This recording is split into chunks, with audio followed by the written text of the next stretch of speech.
the process of going from scrappy startup to something eventually that IBM picks up? Yeah. Is that, I mean, obviously that's a full evolution of a building a business. Yeah. How much time do you have, right? All night.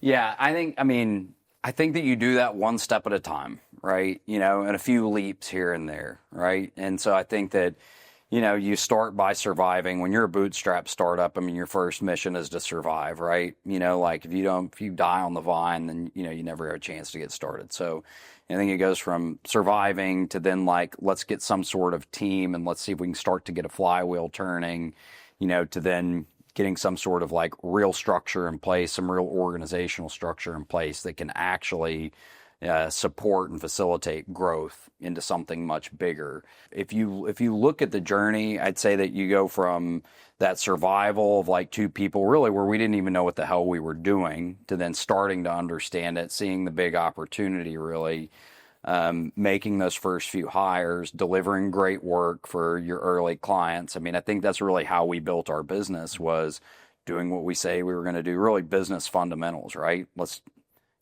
do what we say we're going to do. Let's deliver great work. Let's finish things on time. Let's be good to work with, all the real basics. But, at the end of the day, let's do really great work. And that's how we built our business, was on that foundation of excellence. And that's really what we sold into market, and we delivered on that. And we continually delivered on that, I think, for, really forever. I'm not going to say we never made mistakes or, we're perfect the whole time, but it was really important for us to try to do a really great job. We weren't just out trying to bill hours. And I think that it's plenty of consultants like have a bad name, for doing that kind of thing and for bad acting, just like in any industry. But we were just trying to be different in that regard. Let's do really great work. Let's execute fundamentals. And, we were word of mouth. So we didn't really have a marketing engine. We didn't really have a sales engine for 5 years or so. It was really founder-led selling and delivering. What do you think was the real turning point where everything started clicking and going, okay? Because I can imagine you probably had a growth like this and then, an exponential. Yeah. So I think that, our growth curve, it really is like, big step functions, right? Like it was, we'd go from like really like steady state, and then we'd go boom, we'd hit a growth spurt. And then we'd be like steady, and then boom, we'd hit a growth spurt. So it never went like, that. It was never just smooth hiring. It was like you'd have 5 people, and then it was like, hey, we need to hire 7 more, right? You'd double in 2 weeks or something,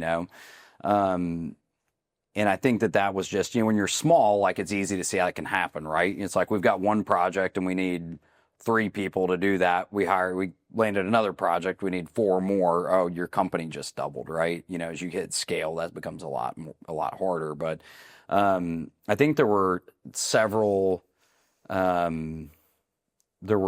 moments in time where I think growth really ramped. And, if I think back, I can think of a handful of really impactful moments. One was when we landed our first deal. Like that was great, and that was for a company called Natural Dental Implants, and they were changing the way dental implants were done, and we built this image processing software for them.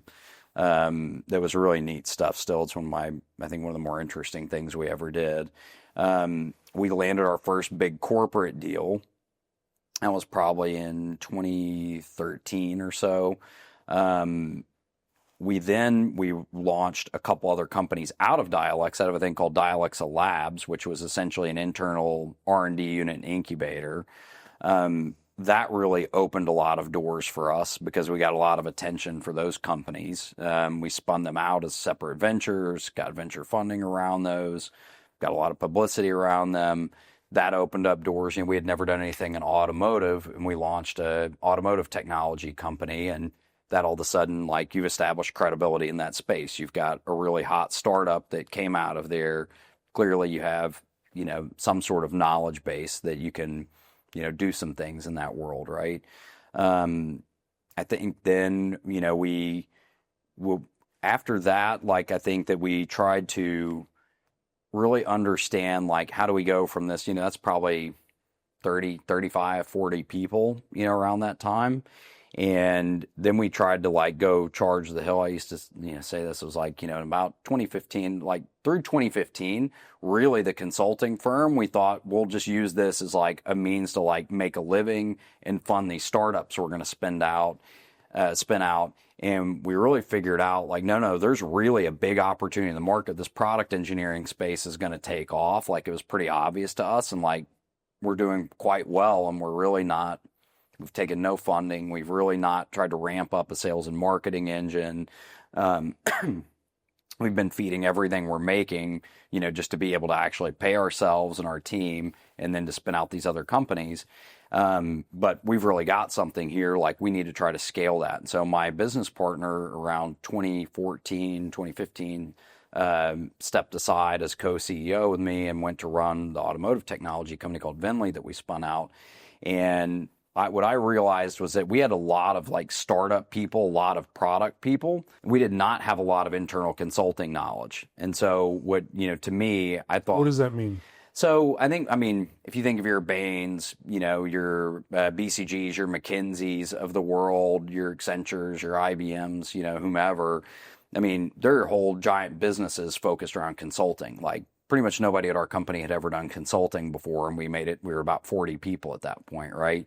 So, what we felt like we really needed was we know how to do great work. We know how to really design, architect, and engineer really great software, great technology solutions for people. We're really good at this.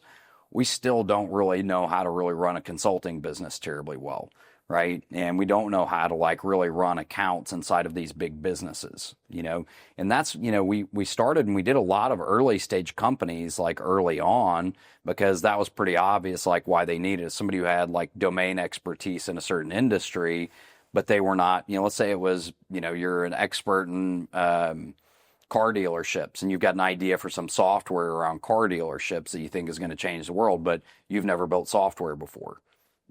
How do you build a startup? Well, you're going to need somebody who actually knows how to build software and help you get to market. So we had a lot of those type of clients early on. But what we really recognized was that, those were very much feast or famine. They're trying to like help. They want you to get them to market, and then they're going to go away, which means now you better have another one right behind it. You're constantly on the hamster wheel. Those are not really accounts, right? They're deals. And so to grow a consulting business, every consulting business grown is based on accounts, and you need really strong account management. You need to know how to get into these companies, but then also how to stay in there and how to grow your presence inside of those businesses.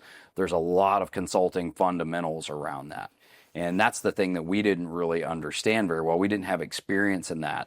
And so I went out and started looking for, some hires of people who did understand that, started building out, that aspect of our business, some people who had been there and done that, some of the gray hair in the room who could say, well, you guys have something really great here. You got lightning in a bottle. You just don't know what to do with it, and how to take it there. So, made some bad hires, made some really phenomenal hires in that regard. That really stepped it up. And then I think that the market catching, fire and really understanding, fast forward a few years from there, the market really understanding that product engineering was really a thing and something different. I think it was Gartner who came out and said, I think they were the first one to call it, but I could be mistaken. But they said, something to the effect of, hey, this is fundamentally a different industry than traditional IT consulting. And, it's going to be a $600 billion a year industry by 2026. So anytime, like if you follow, like tech M&A and like, especially in services M&A, when the analysts come out and they kind of have some sort of new insight, or they deem something a new space or some new shiny object, everybody reads those things, and it kind of really like, you could say they either start the trend or they're like following the trend, and they're, putting a megaphone on it. But what it does is it causes a feeding frenzy of sorts, because then everybody feels like, hey, that's something different. We don't have that. We need it. Or we're doing it, but we're not doing it that well. Like we need to go faster, right? So it definitely starts like an M&A frenzy around that in the services space anytime that happens. And you can really look at that from, mobile. You can look at it with product engineering, you can look at it with, data science, you can really look at it with any kind of trend. Once it really catches on, the whole market starts really, ramping up around that. And so that was another, major tailwind for us.